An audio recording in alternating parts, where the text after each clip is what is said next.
Esse é o podcast do Jornal A Verdade, um jornal dos trabalhadores na luta pelo socialismo. Fique por dentro das lutas dos trabalhadores brasileiros através do nosso jornal impresso. Basta entrar em contato com um de nossos brigadistas ou através do nosso site, averdade.org.br.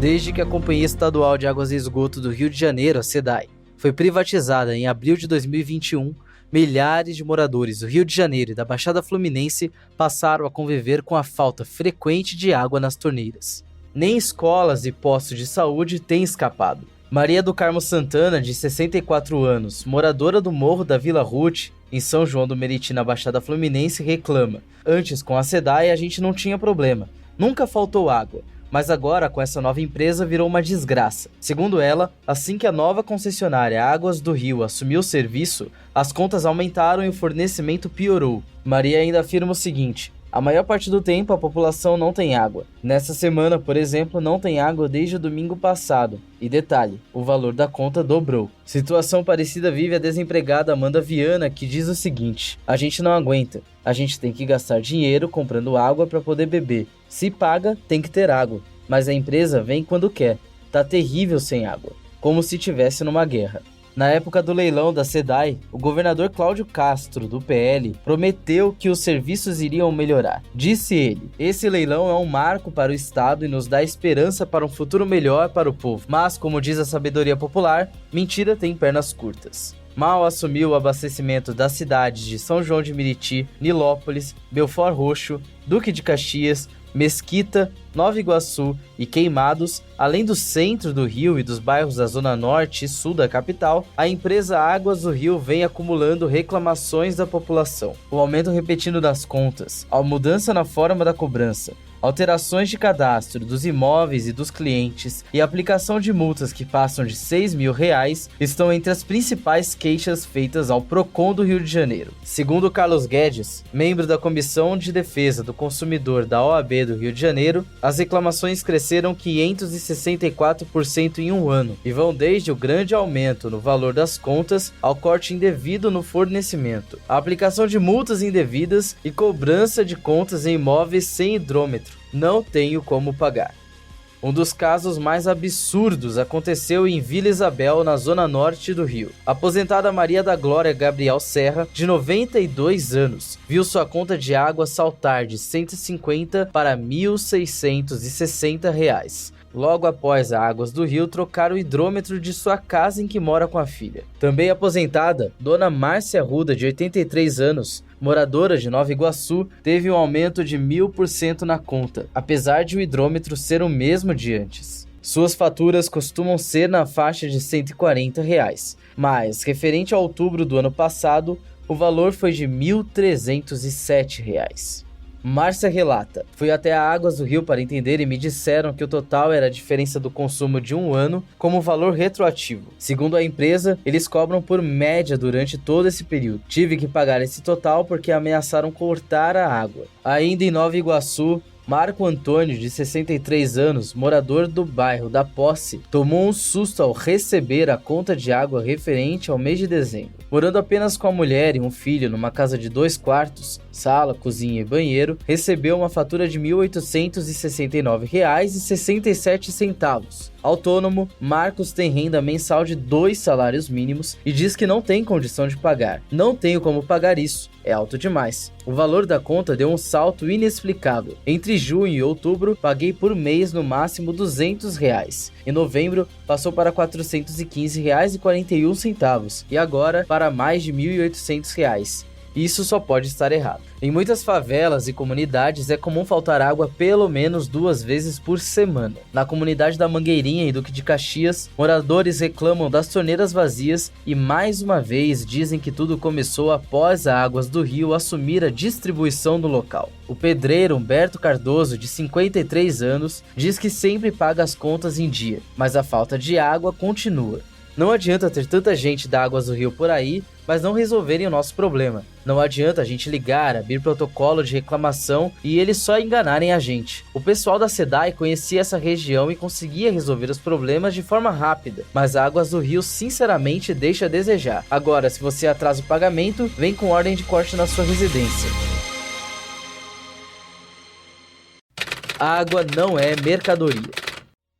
Reclamações e denúncias parecidas ocorrem em praticamente todos os bairros atendidos pela Águas do Rio. Com o aumento do calor nos últimos meses, a situação é ainda mais grave. A empresa e o governador colocam a culpa no povo, que, segundo eles, desperdiça água. Mentira! Como podemos desperdiçar água se falta água nas torneiras todos os dias? Como podemos viver com dignidade se nem água na torneira temos para cozinhar, tomar banho ou beber? O acesso à água de qualidade em quantidade suficiente é um direito que não pode ficar nas mãos de empresas privadas, que olham apenas para o lucro. Em outros estados do país, os governos também querem privatizar as companhias públicas de saneamento. E para isso, usam o mesmo discurso falso do governador do Rio de Janeiro. Privatizar a água é um crime contra a população. Se isso acontecer, todos nós ficaremos reféns dos maus serviços, das contas caras e dos abusos dessas concessionárias privadas.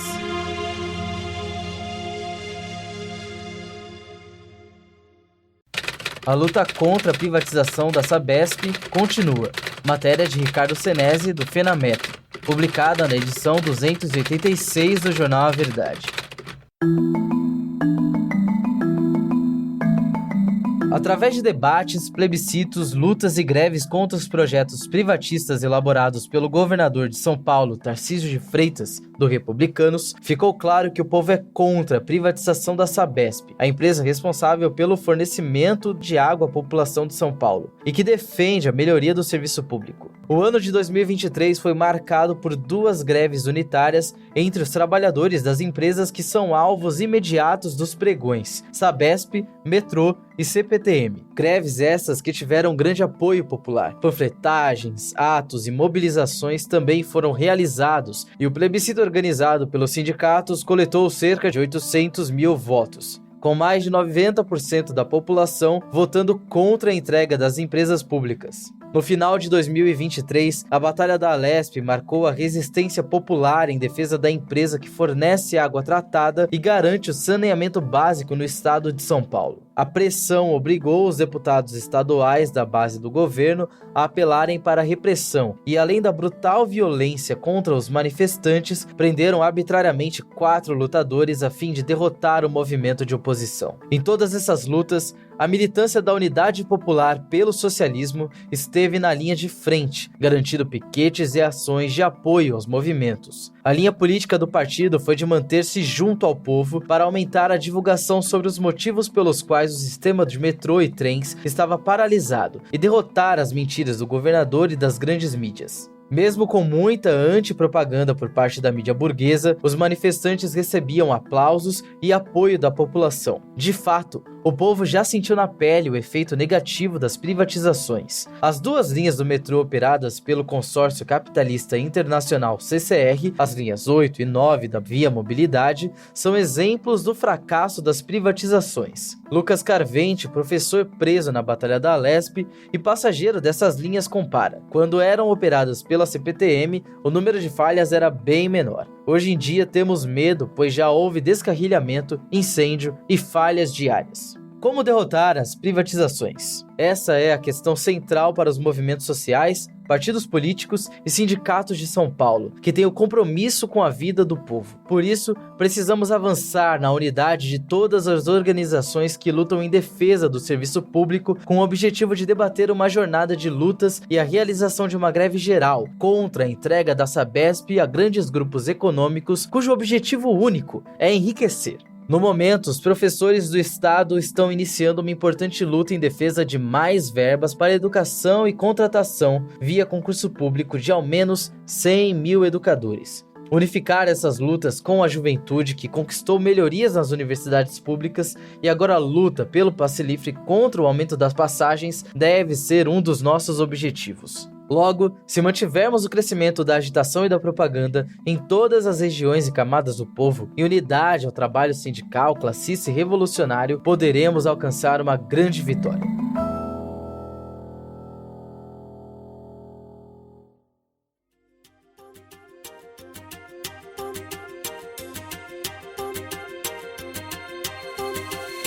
Você ouviu uma matéria do jornal A Verdade, um jornal dos trabalhadores na luta pelo socialismo. O nosso jornal não depende dos grandes ricos para se manter. Construímos há 23 anos uma mídia popular e independente. Para apoiar, considere adquirir o nosso jornal impresso com nossos brigadistas ou fazer uma assinatura através do contato no site averdade.org.br. Você também pode apoiar o A Verdade e os movimentos que constroem o nosso jornal através do nosso Apoia-se. É apoia.se/movesociais. Ambos os links estarão na descrição do episódio. O programa de hoje fica por aqui. Não deixe de nos seguir nas nossas redes digitais para não ficar por fora de nenhuma notícia.